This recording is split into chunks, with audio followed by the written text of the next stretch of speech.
बोलिए कृष्ण कन्हैया लाल की जय। लक्ष्मण भगवान की जय। भक्त और भगवान की जय। कृष्णाय वासुदेवाय हरे परमात्मने प्रणत क्लेशनाशाय गोविन्दाय नमो नमः। वसुदेव सुतं देवं कंसचाणूरमर्दनं देवकी परमानन्दं कृष्णं वन्दे जगद्गुरुम्। अखण्डमण्डलाकारं व्याप्तं येन चराचरं तत्पदं दर्शितं येन तस्मै श्रीगुरवे नमः। गुरुर्ब्रह्मा गुरुर्विष्णु गुरुर्देवो महेश्वरः गुरुर्साक्षात् परब्रह्म तस्मै श्रीगुरवे नमः। मनोजवं मारुततुल्यवेगं जितेन्द्रियं बुद्धिमतां वरिष्ठं वातात्मजं वानरयोतमोक्षं श्रीरामदूतं शरणं प्रपद्ये। श्रीरामदूतं शरणं प्रपद्ये। मन्दारमाला तुलितालकाये कपालमालां कृतशेखराय देव्याम्बराय च दिगम्बराय नमः शिवाय च नमः शिवाय। श्रीमन्नारायण नारायण नारायण श्रीमन्नारायण नारायण कृष्ण गोविंद नारायण नारायण नारायण गोविंद नारायण कृष्ण कृष्ण नारायण नारायण नारायण कृष्ण नारायण नारायण श्रीमन्नारायण नारायण नारायण श्रीमन्नारायण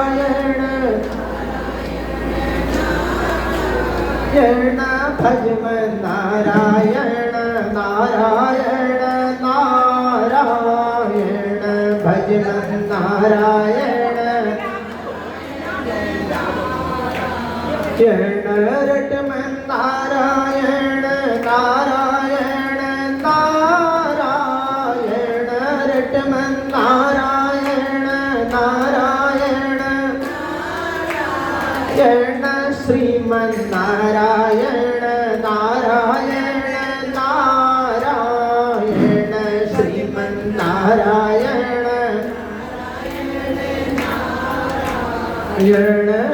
जो करते रहोगे भजन धीरे धीरे जो करते रहोगे ये तो मिल जाए राधा रमण धीरे धीरे तो मिल जाए राधा जो करते रहोगे जतन धीरे धीरे जो करते रहोगे तो मिल जाए राधा रमण धीरे धीरे तो मिल जाए राधा देवी से वासनाओं को मन से हटाओ विषय सेवा सुनाओ गो ओ लगाओ हरि से लगन धीरे धीरे लगाओ हरि से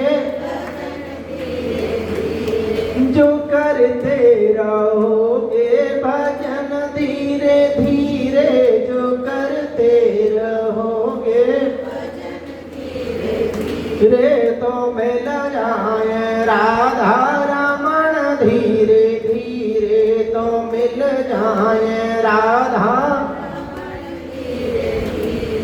तो मिल जाए राधा रमण धीरे धीरे तो मिल जाए राधा।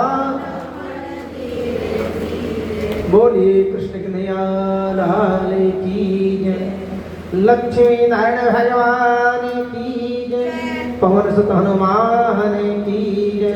शंकर भगवान की जय। सद्गुरुदेव महाराज की जय। माता पिता की जय। नमः पार्वती पते हर हर महादेव। कल हम भगवान की कथा में सुन रहे थे भगवान अकारण करुणा कर देते हैं क्योंकि अकारण करुणा वर्णाली है और ऐसी वृष्टि ऐसी बरसात करते हैं कि जीवन बदल जाता है। अकारण तो ऐसे होता है कि आप अपने घर से निकले, आपको पता भी नहीं है, कहीं गौ माता सामने से मिल गई और आपके दाहिने तरफ से निकल गई, उसका भी फल आपको प्राप्त हो जाता है और जो आपको पता नहीं है। कोई वेद पाठी ब्राह्मण सामने से आता हुआ मिल गया, तिलक लगाए हैं, आपने प्रणाम किया या नहीं किया, लेकिन उसके दर्शन का फल आपको मिल गया। और वो कब पता चलता है? जब कोई घटना घटित होती है तो स्वयं आप अपने मुंह से कहते हैं कि आज तो ऐसा हुआ कि बचना मुश्किल था, लेकिन पता नहीं कैसे कौन सी कृपा हुई, किसका आशीर्वाद लगा। भगवान की ऐसी कृपा कि हम तो बाल बाल बच गए और कुछ भी नहीं हुआ, खरोंच तक नहीं आई। जहां पर आप स्वयं कहते हैं इस समय तो ऐसा हुआ कि प्राणांत हो जाना चाहिए, वहीं पर आप कह रहे हैं कि ऐसा किया चमत्कार कि भगवान देख में तो बाल बाल बच गए। उसका सबसे बड़ा कारण अकारण करुणा होगी जो आपको पता भी नहीं है।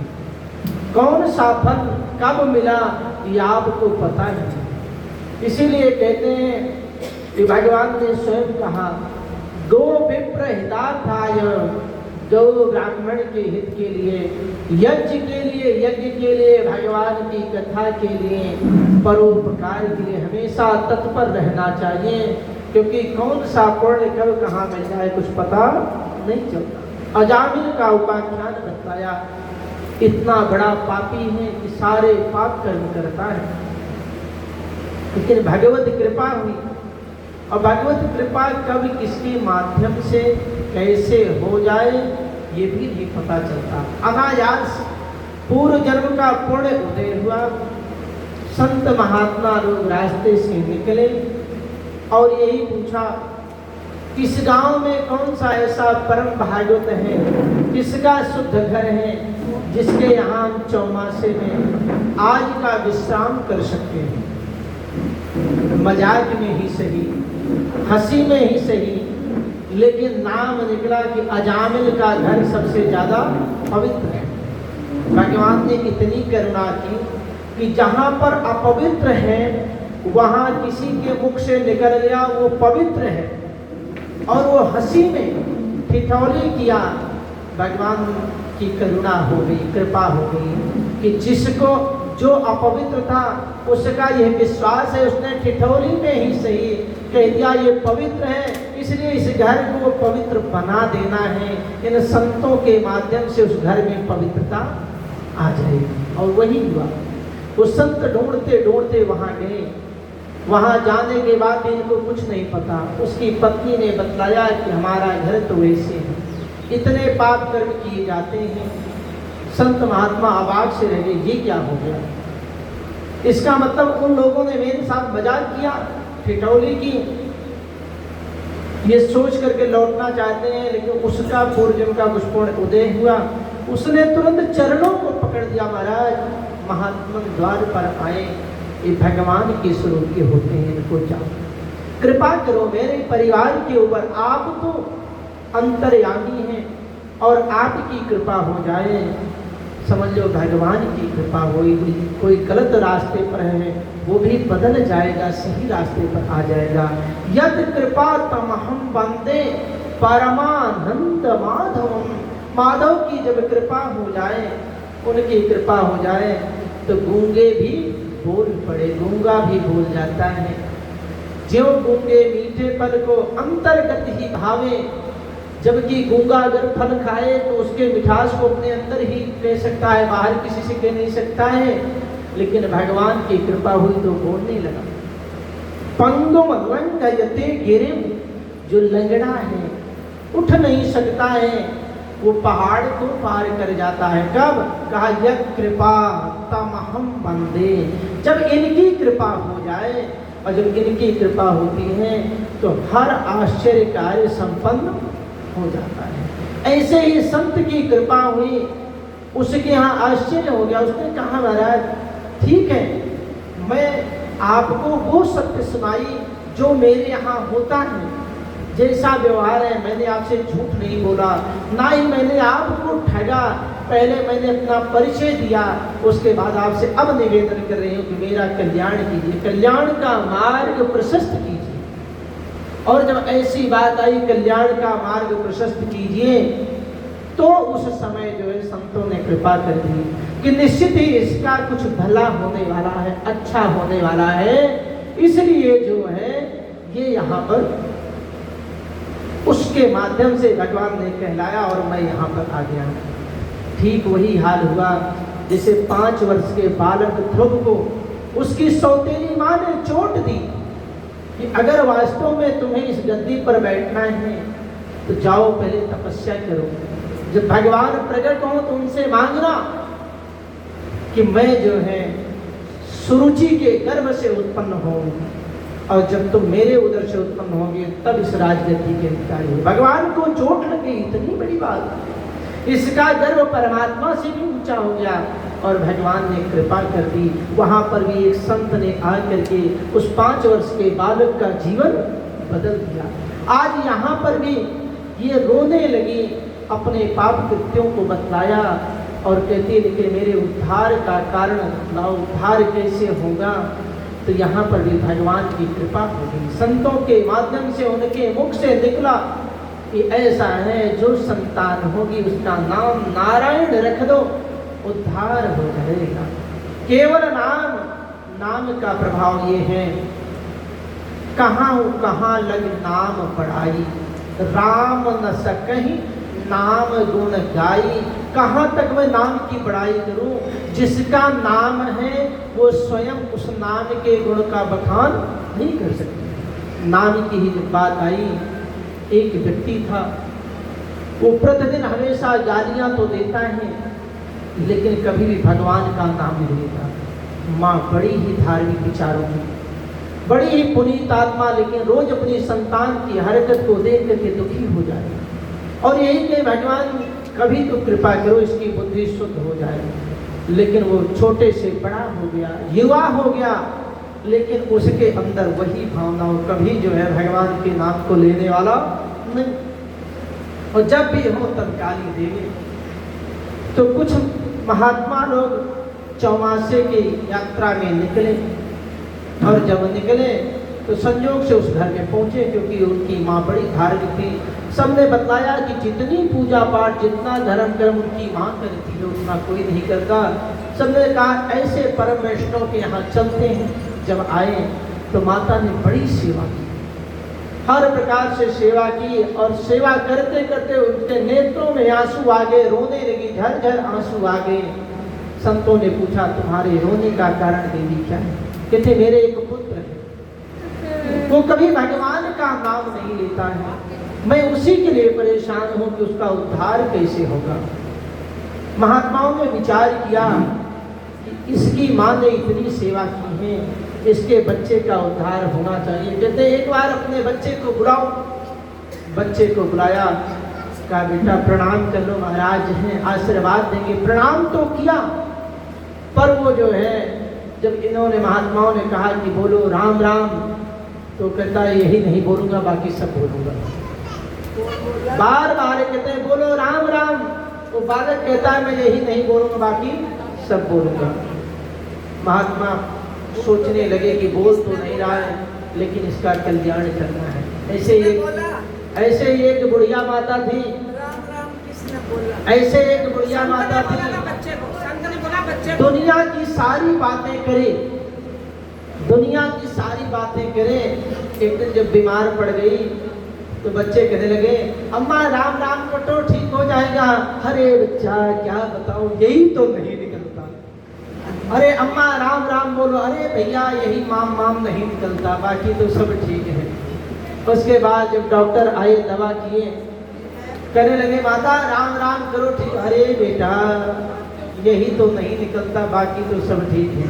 अब डॉक्टर ने सोचा कि उपाय के द्वारा इनके मुख से राम राम निकलवाता हूँ। अम्मा तुम कब से बीमार हो? अरे बेटा बहुत दिन हो गए, क्या बताऊं।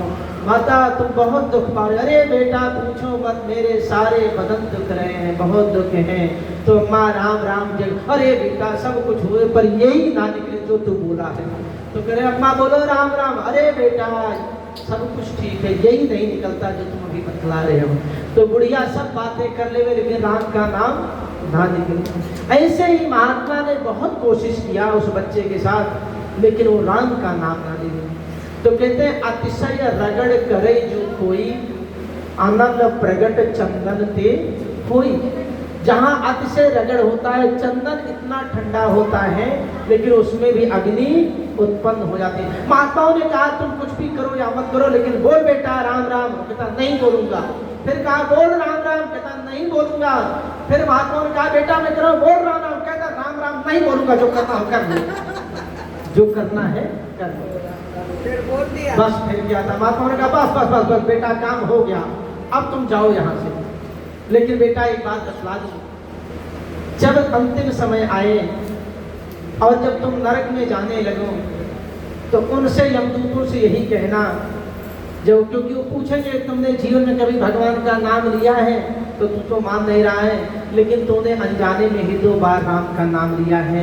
बस यही कहना कि पहले 2 बार राम नाम का फल बतला दो, उसके बाद जहाँ ले चलोगे मैं चला चलूंगा, उद्धार हो जाएगा। महात्मा की वाणी, समय गया और भूल गया। बेटा फिर अपने काम में लग गया। माता तो सोच सोच में चल बसी, अपना सारा पुण्य अपनी संतान को दे दिया।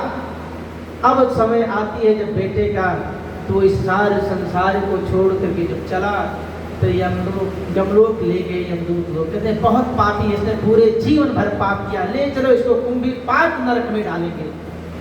और ले जा करके खौलते हुए कड़ाह में जब डाला, तो कहने का मतलब वो पूरा का पूरा तेल शांत हो गया। जब पूरा का पूरा तेल शांत हो गया, तो यमदूत बड़े परेशान हुए। बुलाया यमराज को, आखिर में इतना पातकी होने के बावजूद ये तेल कैसे शांत हो गया? इसने कौन सा ऐसा पुण्य कार्य किया है? यमदूतों ने कहा इसी से पूछते, बता तूने जीवन में कौन सा पुण्य कार्य किया, नहीं तो उनको इससे बड़े नरक में ले चल के डालेंगे। कहते एक बार बतला दो, तुम कहीं भी ले जाओ, लेकिन पहले एक बार राम राम बोलने का क्या फल है ये बतला दो, उसके बाद जहाँ मर्जी वहाँ ले करके चलो। अब यमदूत तो यमदूत वो कहे हम तो पाप के फल को तो बतलाते हैं, और पुण्य के फल को भला मैं कैसे बतलाऊं?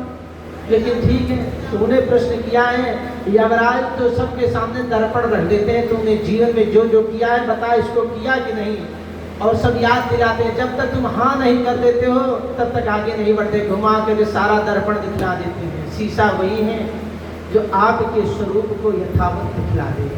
बस कहते भाई एक बार जो बोला है राम राम, उसके फल को तो मैं नहीं जानता, लेकिन हाँ इसका पता करते हैं कि राम राम बोलने का क्या फल है। बस फिर क्या था, उन्होंने कहा कि राम राम हमेशा जो है शंकर जी रटते रहते हैं, इसलिए शंकर जी से ही पूछ लिया जाए कि राम राम जपने का क्या फल है। इतनी देर में ब्रह्मा जी आ गए। अरे कहा शंकर जी को छोड़ो, ब्रह्मा जी आ गए बीच में। ब्रह्मा जी ये तो बताओ कि जीवन में जो हमेशा पाप कर्म किया हो लेकिन अनजाने में ही से उसने एक बार राम राम बोला, उसका क्या फल है? अब ब्रह्मा जी कहते भैया राम राम का फल तो होता है लेकिन क्या होता है मैं नहीं बता सकता। तो कहा कौन बताएगा? कहा शंकर जी बताएंगे। शंकर जी के पास लेकर गए। शंकर जी ने कहा राम राम तो मैं रोज रटता हूँ लेकिन राम न सके नाम, मैं राम के फल को मैं भी नहीं कह सकता हूँ क्या होता है, जपता तो हूँ। तो कहा कौन कहेगा? कहे विष्णु जी के पास पहुँचते हैं, जिनका है उन्हीं से पूछ लो, मामला सही हो जाएगा। सब उस बालक को लेकर के गए और कहे जब सारे देवता सब इकट्ठा हुए तो कहे कैसे आना हुआ देवताओं, क्या बात है? कहे महाराज ये बड़ा विचित्र प्राणी आया है, पूरे जीवन भर पाप किया, इसने पता नहीं कब एक बार महात्माओं ने इसके मुख से राम राम कहलवा दिया और ये कह रहा है पहले एक बार राम राम का फल बतलाओ तब उसके आगे ले जाना। राम जी हंस पड़े, कहने लगे अच्छा ये बात है, इसको मेरे पास छोड़ दो और तुम लोग जाओ। सबने प्रणाम किया और उसको छोड़ दिया। अब उन्हीं से जाके के प्रश्न कर भगवान उसको अपनी गोदी में बिठाए, उन्हीं से पूछ रहा है बताओ तो सही पहले एक बार राम राम का क्या फल होता है? भगवान ने कहा अरे पगले इतनी दूर की यात्रा करके आके मेरी गोदी में बैठ गया, अभी भी बताना रह गया कि राम राम का क्या फल होता है? अरे जो एक बार राम राम जपता है उसका ये फल है और जो बार बार जपता है उसका तो फल के ही नहीं सकते। बोलिए श्री रामचंद्र भगवान की। इसी फल को जानने के लिए एक बार श्री राम जी ने स्वयं विचार किया कि जब पुल बन रहा है ना तो उसमें गिलहरी भी है, वो भी अपना सहयोग दे रही है। तो कहने का गिलहरी से तात्पर्य क्या है? कभी भी जीवन में सहयोग के लिए ये नहीं सोचना चाहिए कि मेरा सहयोग सबसे छोटा है। किसी का सहयोग कभी छोटा बड़ा नहीं होता है, बड़ा तो भाव होता है। शास्त्रों में कहा कि जो कुछ कमाया जाए उसमें से दशांश धर्म के लिए निकाला जाए। तो जो 100 रुपये कमाता है 10 रुपये बड़े आराम से निकाल देता है, उसको कोई दिक्कत नहीं होती। लेकिन जो लाखों में कमाता है वो 1000 रुपये निकालने में बड़ा जोर पड़ता है और वो फिर पाप करने लगता है। तो शास्त्र ये कहता है कि जो गिलहरी है उसको पता है कि मेरी सामर्थ्य कुछ नहीं है लेकिन वो भी भगवान के कार्य में अपना सहयोग दे रही है। इसीलिए जब कभी कोई धामदाता हजारों की संख्या में देता है तो उसके मन में तो एक बार आ सकता है कि मैंने कितने हजार दान किए, लेकिन जो 10 रुपये 5 रुपये 1 रुपये 2 रुपये 100 रुपये देने वाला है उसके मन में आता है मैंने क्या दिया है, मैंने तो बहुत छोटा सा दिया है।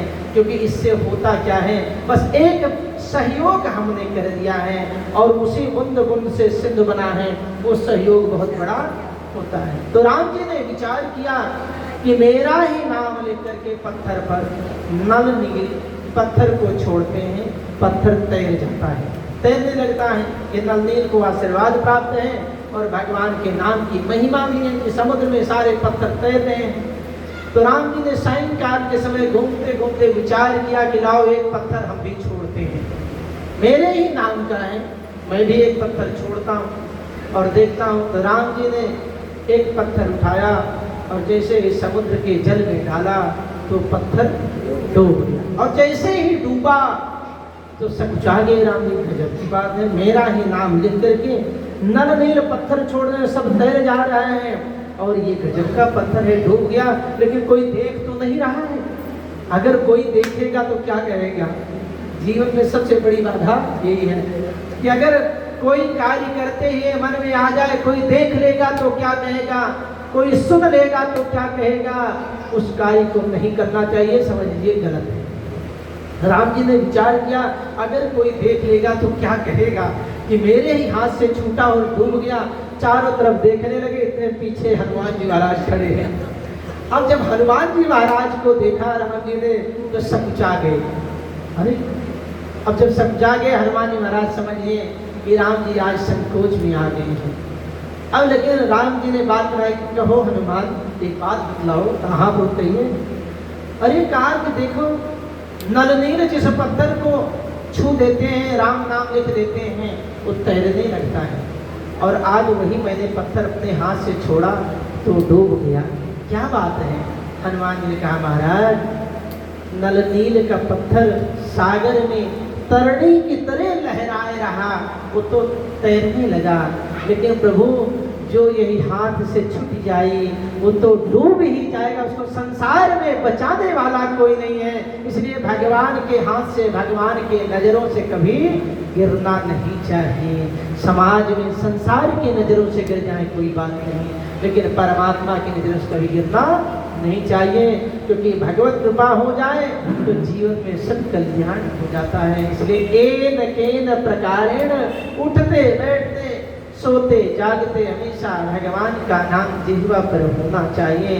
और जिस दिन आप भगवान के हो गए या भगवान आपके हो गए, अगर आपको लगता है कि भगवान पता नहीं मुझे अपनाए या ना अपनाए, तो आप यही कहो कि भगवान तो मेरे हैं, हम राम जी के, राम जी हमारे हैं, हम भगवान के हैं। भगवान क्या करते हैं ये उनकी इच्छा है, क्योंकि भगवान के सामने समर्पण होना चाहिए, प्रेम होना चाहिए। प्रेम से जब समर्पित कर दोगे तो भगवान को एक न एक आना ही पड़ेगा।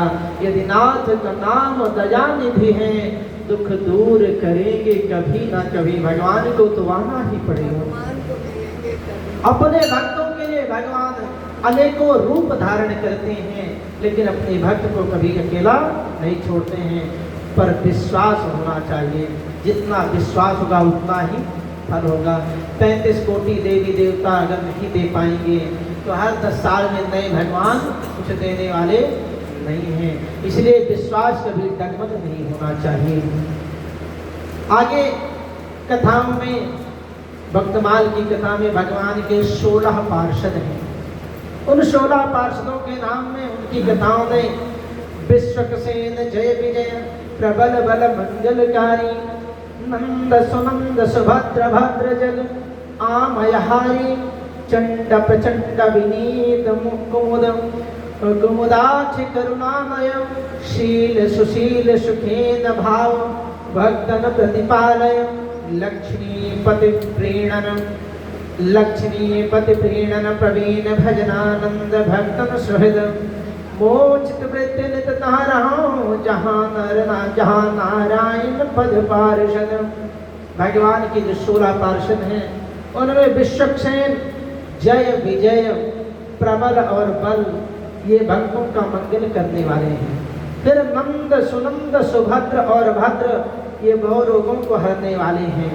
चंड प्रचंड कुमुद और कुमुदाक्ष, ये परम विनीता अति कृपालु हैं। शील सुशील और सुखेन, ये भावुक भक्तों के प्रतिपालक हैं। ये 16 प्रधान पार्षद श्री लक्ष्मी नारायण की सेवा करके उन्हें प्रसन्न करने में परम चतुर हैं और भजनानंदी भक्तों के हितकारी हैं। मेरी चित्तवृत्ति सदा वहाँ ही रहे जहाँ नारायण भगवान के पार्षद रहते हैं। प्रियादास जी ने एक कवित्व में 16 पार्षदों की महिमा का वर्णन किया। कहते हैं जो 16 पार्षद हैं उनकी महिमा ये है कि पार्षद मुख्य के 16 शुभाव सिद्ध, सेवा ही की रिद्धि ये राखी बहु जोरी के, श्रीपति नारायण के प्रीण प्रवीण महा, ध्यान करे जन पाले भाव दृग गोरी गे, सनकादि दियो शाप प्रेरि के दिवाओ आप, प्रकट होए कहो पियो सुधा जी घोरी गे, कही प्रतिकूलताई जो ही मन भाई, या तेरी तिहद गाई धरे रंग बोझ के। श्री नाभादास जी ने नारायण भगवान के मुख्य 16 पार्षद हैं कहे, ये सहज स्वभाव ही नित्य सिद्ध एवं नित्य मुक्त हैं। इन्होंने भगवत सेवा रूपी अनंत संपत्ति को हृदय में एकत्र कर रखा है। जो 16 पार्षद हैं वो रातों दिन भगवान की सेवा में ही लगे रहते हैं। ये लक्ष्मीपति नारायण के प्रसन्न करने में परम चतुर हैं। सदा भगवान के ध्यान में रहते हैं, प्रेम भाव से पूर्ण दृष्टिकोण से भक्तों का पालन करते हैं। स्वयं नारायण भगवान प्रेरणा करके सनकादिकों से जय और विजय को, साप को अमृतपान के समान रुचि पूर्वक स्वीकार किया और कहा कि यदि आपको यही अच्छा लगता है तो अनुकूल सेवा सुख त्याग कर प्रतिकूल शत्रु भाव भी स्वीकार कीजिए। भगवान की ही इच्छा से उनके जो पार्षद जय और विजय हैं उनको श्राप दिलाया सनकादिकों से। क्योंकि भगवान अनेकों रूपों में विभक्त होते हैं, लेकिन जब नर लीला करनी होती है तो सबसे पहले भगवान कोई भी लीला करते हैं तो अपनों से शुरू करते हैं। जो भगवान का है उसी से शुरू करते हैं। आप अपने मन की बात किसी से कहना हो तो पहले किससे कहोगे? जो आपका अपना होगा, चाहे सुख हो चाहे दुख हो। अगर कुछ कहने की बात आएगी तो सबसे पहले आप अपने से कहोगे। भगवान ने वही किया कि जब उनका नर लीला करने का मन हुआ तो कहते हैं सबसे पहले जो अपने प्रिय हैं इनको दूर करो। तो वही जय और विजय कहते हैं महाराज मुझे जो श्राप हुआ है ये आपकी इच्छा से हुआ, क्योंकि सनकादिकों ने कहा, सनकादिकों से भगवान ने कहा कि मेरी यही इच्छा थी इसलिए तुम्हें श्राप मिला। तो कहा जब आपकी यही इच्छा है कि अभी तक तो हम आपके साथ प्रेम पूर्वक रहे, लेकिन अब आपकी इच्छा है शत्रुता करने का, तो ये भी आपका प्रसाद है। मैं आपका यही प्रसाद समझ करके शत्रुता को स्वीकार करता हूँ, क्योंकि जय और विजय को जब श्राप मिला तो घोर राक्षस हुए और राक्षसों का अंत करने के लिए भगवान स्वयं अवतार लिए। तो कहने का भाव यही है कि भगवान ने कहा कि मेरी इच्छा से हुआ, इसका मतलब अब परमात्मा ही चाहता है कि कुछ और क्रिया की जाए जिसके लिए जो है लोगों को समाज में एक दर्पण मिले कि भगवान के जो सबसे प्रिय हैं उनकी परीक्षा भी बड़ी कठिन होती है। कभी कभी तो अपना प्रबल शत्रु ही बना देते हैं, क्योंकि यही जय और विजय पहले जन्म में हिरण्यकशिप और हिरण्याक्ष होते हैं और ऐसे प्रतापी होते हैं, ऐसे बलशाली होते हैं, तीनों लोक में को कोई जीतने वाला नहीं है। लेकिन पृथ्वी की करुण पुकार सुन करके भगवान ने रूप धारण किया और इन दोनों का अंत किया। तो कहते हैं कि भगवान के पार्षदों को भगवान ने स्वयं अपने आप ही इनको जो है राक्षस होने के लिए वरदान दिलवाया और स्वयं उनका उद्धार करने के लिए वो पृथ्वी लोक पर आए। कई बार जीवन में ऐसा होता है कि जब आपको कोई कार्य करना होता है, आप जानते हो घर के हैं, मित्र हैं, परिवार हैं, कैसे कहूँ संकोच में हैं, लेकिन ये भी कहते हैं कि आपके अलावा और ये कोई कर नहीं सकता है, क्योंकि आप मेरे अपने हो और मेरे मन की बात, मेरी बात तो आप ही समझ सकते हो, दूसरा कोई समझने वाला नहीं है। इसलिए भगवान ने ऐसा ही किया कि दोनों चिन्ह से भगवान ही होते हैं, पार्षदों के नहीं हैं। जो भगवान ने इन दोनों के लिए उपाय किया, यथा प्रतीच्याम दृश्य भूदावि शंख चक्र गदाधर आत्मतुल्य खोडस विना श्रीवत्स कौस्तुभं पर्युपासितं निदर्श शरदंबुरु हे क्षणः। जब देवताओं ने इस प्रकार भगवान की स्तुति की तब शंख चक्र गदा पद्मधारी भगवान के सामने पश्चिम की ओर अंतरदेश में प्रकट हुए। भगवान के नेत्र शरतकालीन कमल के समान खिले हुए थे। उनके साथ 16 पार्षद उनकी सेवा में लगे हुए थे।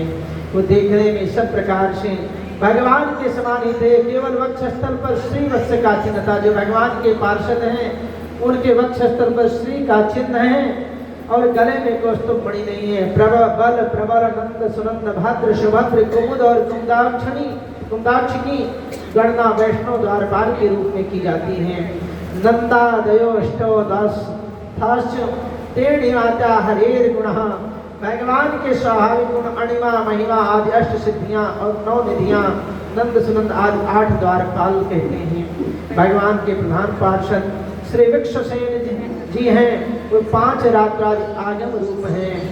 इसीलिए कहने से वैकुंठ नाम में भगवान विष्णु के मणिमय प्रसाद के पश्चिम द्वार पर जय और विजय, जो भगवान का पश्चिमी द्वार है उस पर जय और विजय चौकीदारी करते हैं और जो पूर्व का दरवाजा है वहाँ पर चंड और प्रचंड हैं। दक्षिण द्वार पर भद्र और सुभद्र, उत्तर के दरवाजे पर धाता और विधाता नाम के द्वारपाल हैं। भगवान के 4 दरवाजे हैं घर के और उन चारों के अलग अलग जो है दूत हैं, पार्षद हैं। कुमुद और कुमुदाक्षिणी की गणना वैकुंठ के मध्य में स्थित अयोध्या नगरी के दिक्पालों में भी की जाती है। भगवान सर्वशक्तिमान है, अजय हैं, पर उनके नित्य पार्षद उनकी रक्षा और सेवा में सदा तत्पर रहते हैं। श्री भागवत में वर्णन है कि जब वैष्णव पार्षदों ने देखा कि बलि के अनुचर दैत्यों ने वामन भगवान को मारने के लिए शस्त्र अस्त्र उठा लिया तब उन्होंने हंसकर अपने अस्त्र उठा लिए, असुरों को रोक दिया। नंद सुनंद जय विजय बल प्रबल कुमुद कुमदाक्ष विश्वक्सेन गरुड़ जयंत सुदेव पुष्पदंत सात्वत आदि भगवत पार्षद 10,000 हाथियों का बल रखते हैं। ये सब उठा देते हैं, लेकिन भगवान ने सबका कल्याण कर दिया। कहते हैं कि मायापति पुरुषोत्तम जो है वो सबको माया से भ्रमित कर देते हैं, सब उनकी माया में उलट जाते हैं। हरि वल्लभ जो है भगवान के प्रिय भक्त हैं। कमला गरुड़ सुनंद आदि खोटस प्रभु पदरती हनु जमवंत सुग्रीव विभीषण सबरी खगपति ध्रुव उद्धव अम्बरीश विदुर अक्रूर सुदामा चंद्रहास चित्रकेतु ग्राह गज पांडव नामा कौशार कुंती बधु पट है चत लज्जा हरि हरि वल्लभ सब प्रारतम जिन चरण रेणु आशा धरी। जो भगवान के प्रिय भक्त हरि वल्लभ हैं, उनमें जो है सबसे पहला नाम से लक्ष्मी जी का आता है। हरि वल्लभ अर्थात जो भगवान के हृदय में हमेशा विराजमान रहते हैं, उनमें लक्ष्मी जी हैं, गरुड़ जी हैं। गरुड़ जी भगवान के हृदय पर राज करते हैं। सुनंद हैं आदि 16 पार्षद, जिनमें हनुमान जी महाराज, जामवंत जी, सुग्रीव जी, विभीषण जी, श्री शबरी जी, खगपति जटायु जी, उद्धव जी, अम्बरीश जी, विदुर जी, अक्रूर जी, सुदामा जी, चंद्रहास जी, चित्रकेतु जी, ग्राह गजेंद्र पांडव युधिष्ठिर भीमसेन अर्जुन नकुल सहदेव श्री मैत्री जी, कुंती जी और द्रौपदी जी, जिनकी लज्जा दुशासन की वस्त्र पीते समय भगवान ने रखी। इन सब की प्रभु के पाद पातियों में प्रीति है। इन हरि के प्यारे भक्तों की प्रार्थना करता हूँ, जिनके इनके चरणों की रज को प्राप्त करने की आशा मन में धारण की है। जो इनका नाम स्मरण करते हैं, इन 16 भक्तों का, जिनको भगवान स्वयं हृदय में धारण करते हैं और भगवान स्वयं इनको भजते हैं, वो भक्त ऐसे हैं कि जो इनके चरण रज को ले लेता है, इनकी शरणागति ले लेता है, वो भगवान को प्राप्त ही कर लेता है। एक बार नारद जी ने विचार किया कि भगवान के पास जो लिस्ट है उसमें मेरा नाम तो सबसे ऊपर है, और हनुमान जी महाराज तो ऐसे हैं कि जो रातों दिन इनका भजन करते रहते हैं, लेकिन उनका नाम ही कहीं नहीं है। तो जा करके लड़ाई लगाने की विचार आया कि आज पता चलेगा भगवान को। चले गए हनुमान जी महाराज, अरे हनुमान नारायण नारायण। हनुमान जी महाराज ने प्रणाम किया, क्या बात है? अरे कहा कुछ नहीं, मैं तो नारायण जी के पास से आ रहा हूँ। अच्छा तो क्या हुआ? अरे भगवान के पास आज मैंने एक लिस्ट देखी। कैसी लिस्ट? अरे उसमें देखा कि भगवान के भक्तों के नाम है और शुरू से लेकर के लास्ट बहुत लंबी लिस्ट है, उसमें मेरा भी नाम था। अच्छा लेकिन हनुमंत क्या बताऊं, उसमें तुम्हारा नाम नहीं है। हनुमान जी ने कहा नहीं मिला तो नहीं सही, भगवान जो भी करे, भगवान का मैं हूँ नहीं हूँ मैं नहीं जानता हूँ, लेकिन मैं अपने मन से कहता हूँ मैं भगवान का हूँ, बाकी भगवान जाने और भगवान का काम जाने। नारद जी ने कहा कि तुम इतना पूजा पाठ इतना ध्यान करते हो, तुम्हें जरा सा भी कोई आश्चर्य नहीं हुआ तुम्हारा नाम नहीं है? हनुमान जी ने कहा कि मेरा नाम ही कहाँ है, मैं तो जाति से बंदर हूँ। और प्रात ले जो नाम हमारा, ते दिन ताहि न मिले आहारा। प्रातः काल उठ करके यदि कोई मुख से बंदर का नाम ले ले तो उसको आहार नहीं मिलता है, और जब आहार नहीं मिलता है तो सोच लो कि मैं कितना बड़ा हूँ। अरे मैं तो परम नीच में हूँ कि मेरा नाम लेना कोई प्रातः काल पसंद नहीं करता है, तो इसलिए मेरा नाम भगवान क्यों लेंगे? भगवान को भी जरूरत नहीं है। इसलिए नारद जी तुम इसकी चिंता मत करो, मेरे भगवान हैं, मैं ये जानता हूँ। नारद जी का बड़ी आश्चर्य की बात है भगवान, अगर मेरा नाम ना होता तो मैं तो बड़ा नाराज हुआ करते, भाई तुम्हारा नहीं हो तुम जानो। लेकिन नारद जी को समझा दिया कि मेरा कोई लेना देना नहीं। अब भगवान ने कहा नारद जी लड़ाई कराने तो गए लेकिन लड़ाई हुई नहीं। भगवान ने दूसरी लिस्ट निकाली, उसको पढ़ रहे नारद जी उत्सुकता में। महाराज उस दिन तो वो लिस्ट निकाले थे कि जिसमें कहते थे कि ये मेरे भक्तों की लिस्ट है जो मुझे रातों दिन भजते रहते हैं। अब कौन सी लिस्ट निकाला प्रभु आपने, ये किसकी है? भगवान ने कहा देखो नारद ये वो लिस्ट है जिसको मैं रातों दिन भजता रहता हूँ। अच्छा तो प्रभु इसमें किसका किसका नाम है जरा देखें तो पहले नाम पे पहला जो नाम है वो अनंत बलवंत हनुमंत लाल जी का नाम देख करके नारद जी का सारा अभिमान दूर हो गया कि पहले जो लिस्ट थी वो तो थी कि जो भगवान को भजते हैं, दूसरी जो लिस्ट है वो ऐसी लिस्ट है जिसमें भगवान उनको भजते हैं। तो बताओ इसमें तो मेरा कहीं नाम ही नहीं है। नारद जी ने उत्सुकता बस कहा, प्रभु आपने पहली लिस्ट दिखाई जिसमें सब आपको भजते हैं, उसमें मेरा भी नाम था। हनुमान जी इस लिस्ट में है जिनको आप भजते हो, ऐसा हनुमान में क्या है और मुझ में नहीं है।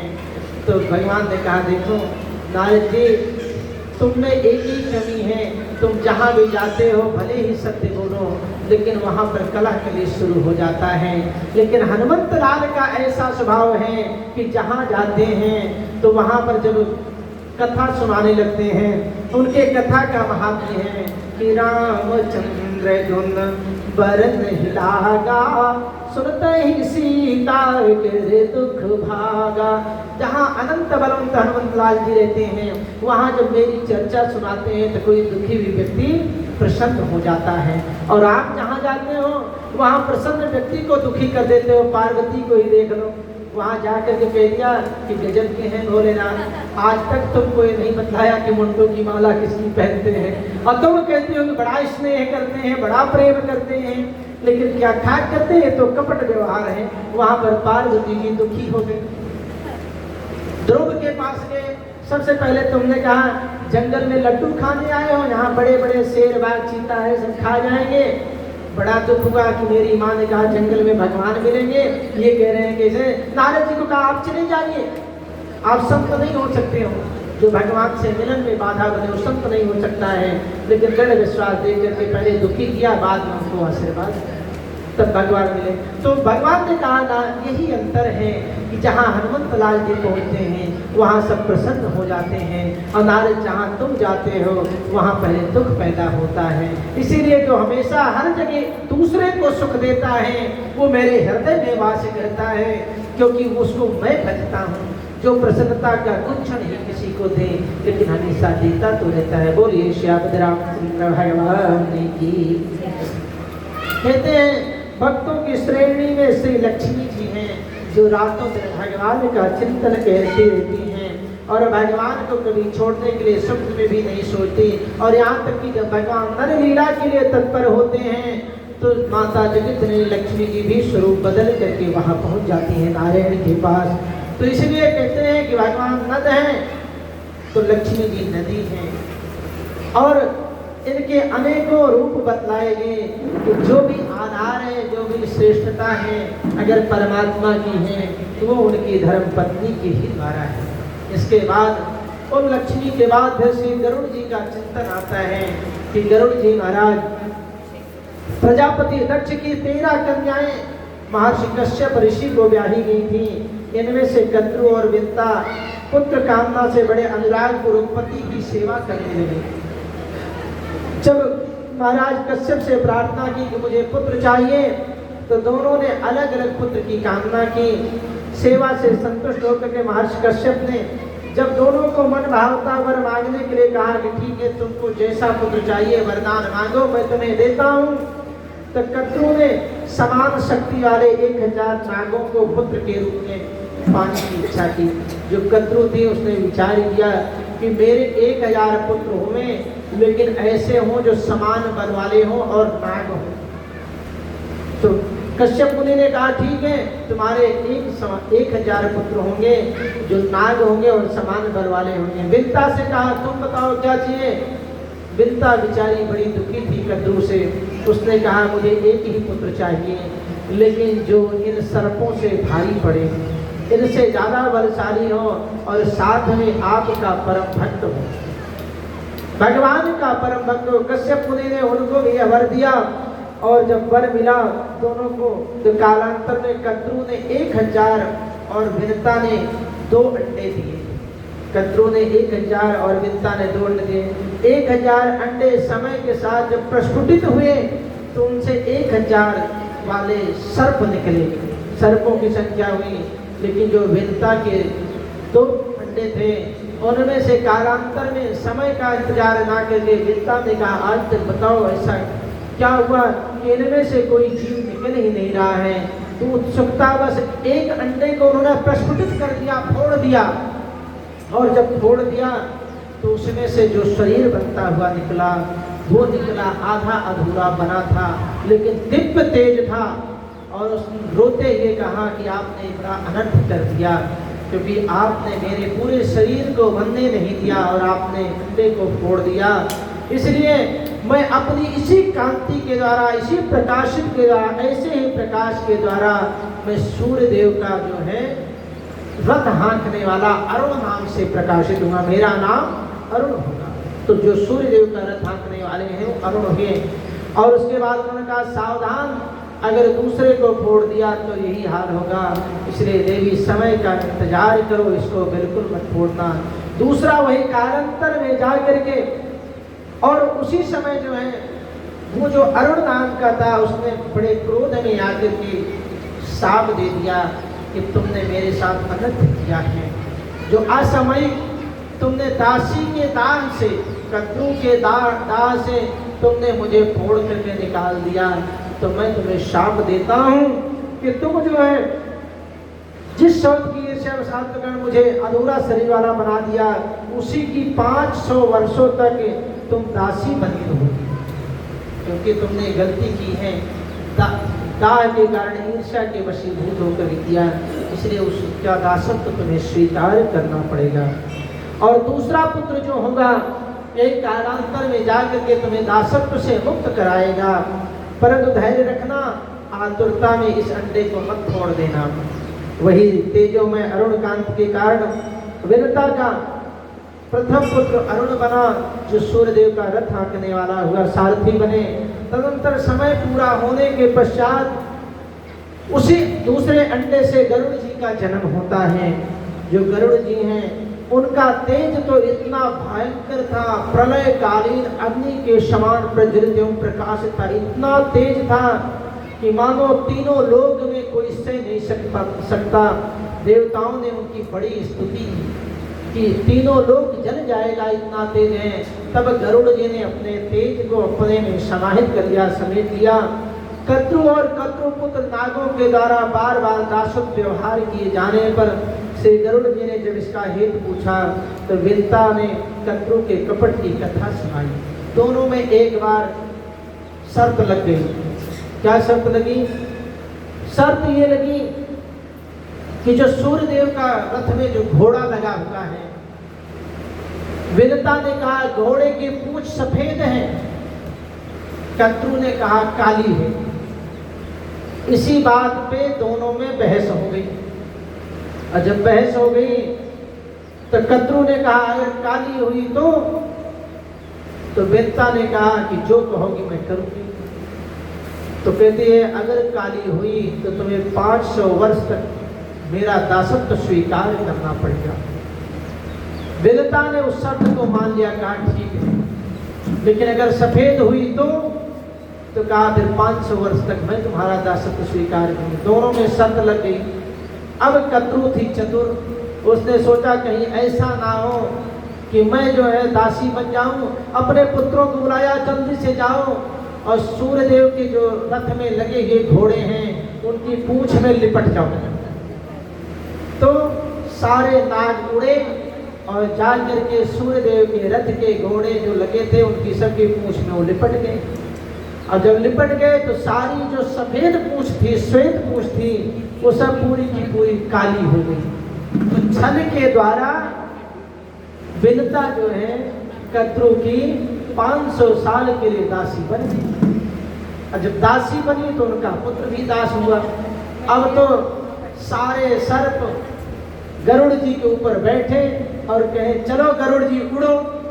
अब दास तो दास करे क्या, और खूब उड़ाएं, ले करके बड़ी दूर तक जाएं। सर्प कहे बड़ा मजा आ रहा है, बड़ा मजा आ रहा है, ले करके उड़े बड़ी दूर तक जाके परेशान कर दिया। और कद्रु उधर दासी से विनता से वो सारे काम करवाने लगे। गरुड़ जी करते करते थक गए, कहने लगे माँ तुमने बहुत बड़ी गलती की, ऐसा जो कार्य किया इसके कारण तो हम कभी मुक्ति नहीं, कोई तो उपाय होगा। तो कहा उपाय उन्हीं से पूछ लेते हैं। कद्रु से पूछा कि बताओ इस दासत्व से मुक्त होने का उपाय क्या है। कद्रु ने कहा एक उपाय है। कहा क्या? कहा इससे तभी मुक्त हो सकती हो जब तुम्हारा पुत्र अमृत ला करके हमारे बच्चों को पिला देवे, तो हमारे बच्चे अमर हो जाएंगे, तो हम तुम्हें दासत्व से मुक्त कर देंगे। विंता ने आज के गरुड़ जी से कहा, गरुड़ जी ने कहा है तो कठिन काम, लेकिन अपनी माँ को दासत्व से मुक्त कराने के लिए मैं ये करूंगा। गरुड़ जी पहुंच गए इंद्रलोक। इंद्रलोक में जब देखा अमृत का कलश भरा हुआ है, तुरंत जब लेने के लिए पहुंचे तो इतने में देवराज इंद्र ने आक्रमण कर दिया। दोनों में भयंकर युद्ध हुआ, और जब युद्ध हुआ अंत में देवराज इंद्र ने अपना वज्र चला दिया, और कहते हैं वज्र की चोट से कोई नहीं बचता है, लेकिन ये भगवान की कृपा से धर्मराज भगवान के आशीर्वाद से, क्योंकि भगवान के वाहन हैं, इनकी कृपा से जब वज्र का प्रहार हुआ तो गरुड़ जी का एक पंख टूट करके गिर गया। और जब एक पंख टूट करके गिर गया, लेकिन कलश को लेकर के उड़ चले। देवताओं ने विचार किया कि अगर इसको पीना होता तो यही पी लेता, इसके हाथ में ले करके कहाँ जा रहा है। तो जब लेकर सबने विचार किया, अंत में पूछा गरुड़ जी से कि तुम कहाँ लेकर के जा रहे हो। गरुड़ जी ने कहा कि देखो देवराज इंद्र, मुझे तुम्हारे इस अमृत से कोई लेना देना नहीं, मैं बिल्कुल नहीं चाहता कि मैं तुम्हारा ये अमृत पान करूं। कहा तब कहा मेरी माँ दासत्व को प्राप्त हुई है, उसको उस दासत्व से छुड़ाने के लिए मैं ये नागों को पिलाने के लिए लेकर के जा रहा हूँ। नाग इसका सेवन करेंगे, मेरी माँ मुक्त हो जाएगी। देवताओं ने कहा अगर ऐसा होगा तो नष्ट हो जाएगा, अभी इतने भयंकर है जिस पी करके अमृत पी लिए अमर हो गए तो किसी को नहीं रहने देंगे, इसलिए ऐसा काम मत करो। गरुड़ जी ने कहा मुझे तो ऐसा करना ही पड़ेगा, इसके अलावा मेरे पास कोई दूसरा उपाय नहीं है जिससे मेरी माँ मुक्त हो सके। हाँ ये है कि मैं कलश ले जा करके दूंगा, और तुम जो है अपना ज़्यादा दिक्कत है तुम उसको उठा लेना। देवराज ने कहा ठीक है, लेकिन अब हम आपके साथ चलेंगे, और वहाँ से उनको जो है नागों को ये पीने अमृत नहीं देंगे। कोई बात नहीं, ले करके गए। जब ले करके गए तो नागों ने देखा कि अमृत का कलश ले करके गरुड़ जी आए, और जब गरुड़ जी आए तो सब प्रसन्न हो गए। गरुड़ ने कहा रुक जाओ, सावधान, ये अमृत है, इसको पीना है बड़ी सावधानी पूर्वक, ऐसे नहीं। कहा तब कैसे? कहा पहले स्नान करो, पूजन करो, भगवान का वंदन करो, परमात्मा की कृपा लो, और उसके बाद इसका पान करो। कहा ठीक है। और इस तरह से तो कहा इस अमृत को, तो कहा अमृत ले करके इसको पहले स्वच्छ जगह पे रख लो। देवराज इंद्र ने कहा कि दुनिया में अगर कोई सबसे ज्यादा स्वच्छ चीज है तो वो है कुशा, क्योंकि वो भगवान की विभूति है, भगवान के अंग से पैदा हुआ है, इसलिए कुशा से ज्यादा पवित्र कोई चीज नहीं है। इसलिए इसको कुशा के पास रखो, और उसके बाद जाओ तुम लोग स्नान करके आओ। तो जब कुशा बिछा दिया गया और उसके ऊपर अमृत का कलश रख दिया गया, नाग लोग गए फटाफट स्नान किए, जल्दी से चलते हैं अमृत का पान करेंगे। और जब अमृत का कलश दिया तो कहते भाई पहले मेरी माँ को दासत्व से मुक्त करो, छोड़ो। माँ को छुड़ा दिया, माँ चली आई, खुद दासत्व से मुक्त हो गए। उधर गरुड़ जी ने कहा भाई मेरा काम हो गया, तुम्हें अमृत दे दिया, मेरी माँ छूट गई, अब तो मैं चलता हूँ देवराज इंद्र, तुम जानो तुम्हारा काम जाने। अब देवराज इंद्र प्रतीक्षा ही कर रहे थे कि नाग हटे और मैं अपना काम करूं। नाग जब स्नान करने गए तो देवराज इंद्र दौड़ करके कुशा पर जो रखा हुआ था कलश ले करके और ऐरावत हाथी से उड़ गए। और जब नाग लोग स्नान करके आए तो देखे तो कलश है ही नहीं। तो छीना झपटी में जो उस पर कुछ अमृत गिरा था, वो जो है सर्प लोग दौड़ करके उसी कुशा को चाटने लगे कि मुंह फैला करके जैसे चाटे।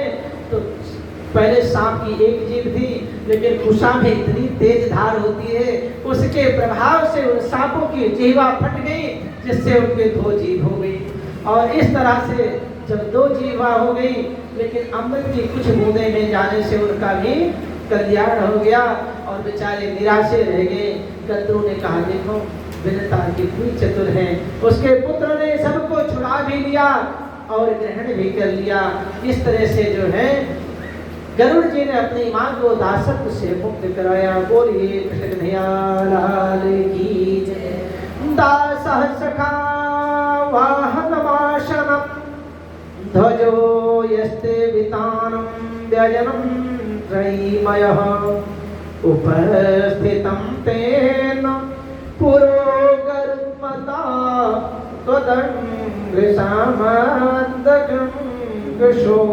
शोभिना। कहते हैं रे ये जो शाम वेद वेद त्रयी जिनका स्वरूप है, जो अपने चरण कमलों के संघर्ष के चिन्ह से अंकित शरीर वाले हैं, जो समय समय पर अपने दास सखा वाहन आसन ध्वजा वितान तथा पंखा बनकर आपकी सेवा करने के लिए सदा तत्पर रहते हैं, वे गरुड़ जी आपके आगे खड़े रहते हैं। गोस्वामी तुलसीदास जी लिखते हैं गरुड़ महा ज्ञानी गुण राशि सेवक यति निकट निवासी। गरुड़ जी जो है महाज्ञानी है, गुण की खान है और हरि के सेवक हैं, भगवान की सेवा में हमेशा लगे रहते हैं और अत्यंत निकट रहते हैं। भगवान के निकट रहने वाला लक्ष्मी जी के बाद यदि कोई है तो वो गरुड़ जी हैं। तो कहते हैं श्रीमद् भागवतम में आता है कि श्रीमद् भागवत गीता में अपने आप को पक्षियों का वैनते कहा है, राजा कहा है। वैनते पक्षीणाम, गरुड़ जी जो है पक्षियों के राजा हैं। सुनंद आदि भगवान विष्णु के 16 प्रधान पार्षदों में से एक हैं। इनका स्वरूप भगवान विष्णु के सदृश 9 घनश्याम चतुर्भुज और पीताम्बरा लंकृत हैं। भगवान के दिव्य वैकुंठ धाम में उनकी सेवा में सदा सन्नत रहते हैं। इसके बाद अनंत अनंत हनुमंत लाल जी का नाम आता है। यत्र यत्र रघुनाथ कीर्तनम तत्र तत्र कृतमस्तकांजलिं वाष्पवारी परिपूर्ण लोचनम मारुतिं नमत राजशान्तकं प्रणमो पवन कुमार खलवन पावक ज्ञान घन जाशु हृदयागार बसहि राम सरचापधर। भगवान शंकर के अंश से वायु के द्वारा कपिराज केसरी की पत्नी अंजना से हनुमान जी का प्रादुर्भाव होता है। मर्यादा पुरुषोत्तम श्री राम जी की सेवा शंकर जी अपने रूप से तो नहीं कर सकते थे, परंतु अपने 11 अवतार रुद्रा अवतार के रूप में उन्होंने श्री राम जी की बड़ी सेवा की। बादल रूप धारण करके बड़ी सेवा की। जन्म के कुछ समय पश्चात महावीर हनुमान जी उगते हुए सूर्य को कोई लाल लाल फल समझा, का भूख लगी है, वहां से कहते भूख लगी है जल्दी खाने को लो। माँ फल फूल देती, कुछ भी देती, उससे भूख ही नहीं मिटती। माँ ने सोचा पता नहीं कितना खाएगा, अभी से ये हाल है, तो कहते हैं खाना दो, कुछ खाने को दो। माँ ने कहा वो लाल लाल फल निकल रहा है, जाओ खा लो। हनुमान जी ने फल समझा और दौड़ पड़े। उसी दिन की बात है कि राहु ग्रहण लगाने के लिए चला कि आज अमावस्या है और ग्रहण लगाता हूँ सूर्यदेव को, क्योंकि इन्होंने शिकायत कर दी थी तो छोड़ूंगा नहीं। अब राहु से पहले तो हनुमान जी महाराज पहुंचे। अब हनुमान जी महाराज जब पहुंचे तो राहु ने देखा तो कहते अरे ये तो भजन का है, तो लगता है खा जाएगा, छोड़ेगा ही नहीं। और जब जाने लगे सूर्यदेव को निकलने के लिए तो राहु ने देखा कि कोई दूसरा ही सूर्य को पकड़ने आ रहा है। तब वो उस आने वाले को पकड़ने चला कि मैं इसी को पकड़ूं, मेरा आहार है, ये कहाँ जा रहा है। और जब हनुमान जी ने देखा, जैसे ही उसकी तरफ घूर करके देखा, वो तो डर के मारे वहां से भाग गए। इसीलिए कहते हैं जब किसी का राहु खराब हो तो क्या करें, हनुमान जी का उपाय करें, हनुमान चालीसा का पाठ करें, सुंदर कांड का पाठ करें, तो राहु उसका ठीक हो जाता है। तुरंत वो भगा डर करके।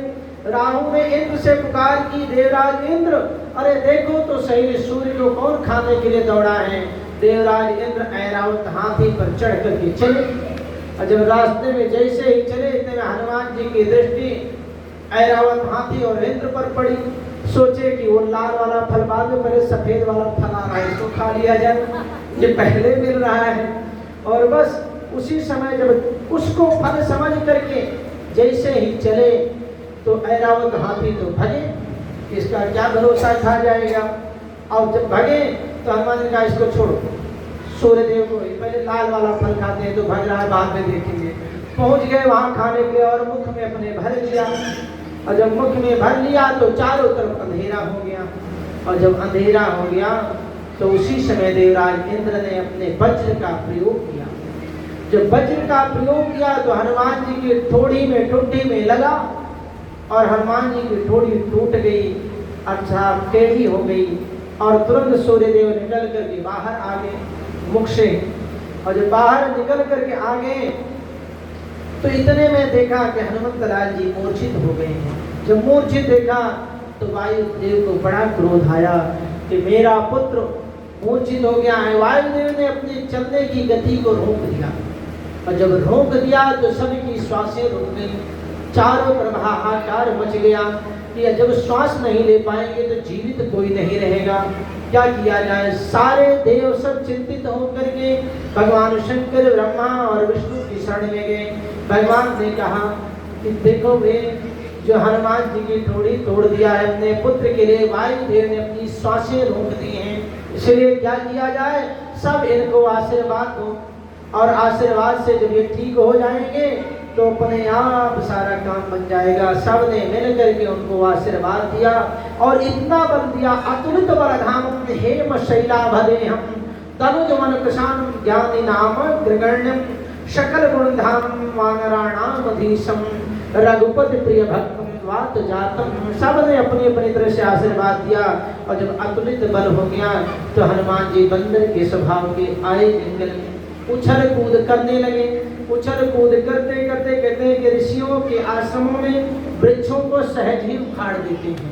अब जो इतने बड़े सूर्य को निकलने के लिए पहुंच गया, उसके सामने वृक्ष क्या है, चपलता बस तोड़ देते हैं, आश्रम की वस्तुओं को अस्त व्यस्त कर देते हैं। अतः ऋषियों को क्रोध आ गया, उन्होंने शाप दे दिया कि तू इतना बलवान है, इसलिए इस तरह से उद्दंडता मचा रहा है। हम तुम्हें शाप देते हैं कि जाओ तुम अपने बल को भूल जाओगे। सभी देवताओं ने कहा महाराज ये क्या कर दिया, अगर ये बल को भूल जाएंगे तो इनका जिस अभिप्राय के लिए आए वो कार्य सिद्ध नहीं होगा।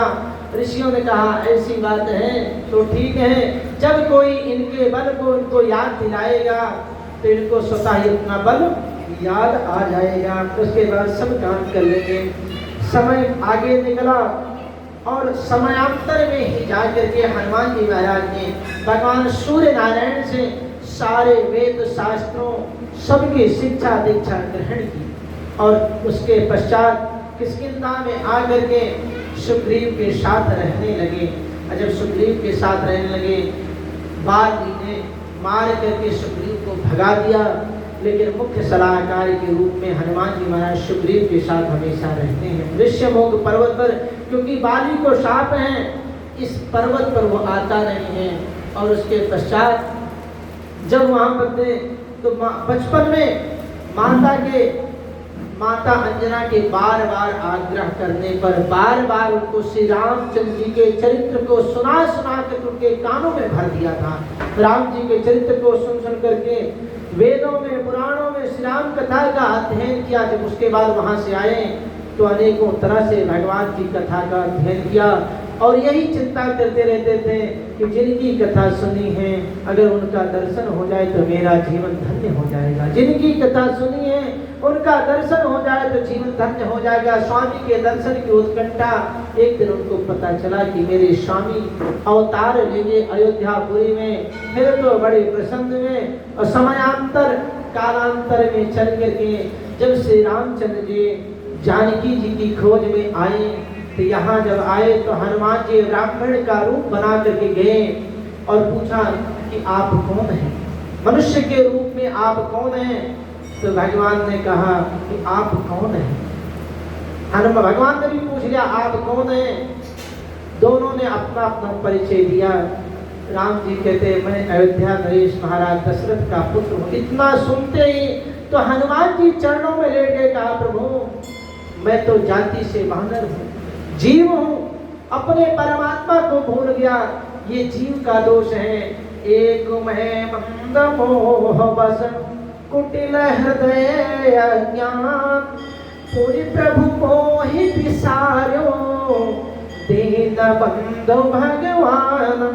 एक तो मैं मंद मोह में फंसा हुआ हूँ, कुटिल हृदय, मेरे हृदय में कुटिलता है, अज्ञानता है, इसलिए प्रभु मैंने आपको बुला दिया। लेकिन पूरे प्रभु इतने के बावजूद हे प्रभु मोहि विसार्यो, आपने मुझे बुला दिया। दीन बंधु भगवान, आप तो दीनों के बंधु हैं, भगवान हैं, मेरे ऊपर कृपा कर करके आपने मुझे बुला दिया। और इतने में ये कह करके हनुमान जी श्री राम जी के चरणों में लेट गए। प्रभु क्षमा करें मेरे अपराध को क्षमा करें, मैं इतना कुटिल और अज्ञानी हूँ कि आपने भी मुझे आज बिसरा दिया। राम जी ने उनको उठाया और अपने हृदय से लगा लिया और हृदय से लगा कर कहा, हनुमान मैं तुम जो मेरे भरत जैसे प्रिय भाई के समान हो, तुम मेरे पास मेरे हृदय में हमेशा निवास करोगे। वही हनुमान जी महाराज माता जानकी की खोज के लिए जब निकले तो पहले अपनी मुद्रिका दी और उसके बाद हनुमान जी महाराज राक्षसियों का अंत करके माता जानकी की जा करके पता लगाया और वहां पर गए श्री विभीषण जी महाराज जिनकी मुलाकात होती है। बोलिए श्री रामचंद्र भगवान की जय। श्रीमन्नारायण नारायण नारायण, श्रीमन्नारायण कृष्ण भजमन नारायण नारायण नारायण, भजमन नारायण नारायण कृष्ण भजमन नारायण नारायण नारायण, भजमन नारायण कृष्ण गोविंद नारायण नारायण नारायण, गोविंद नारायण नारायण कृष्ण श्रीमन्नारायण नारायण नारायण, श्रीमन्नारायण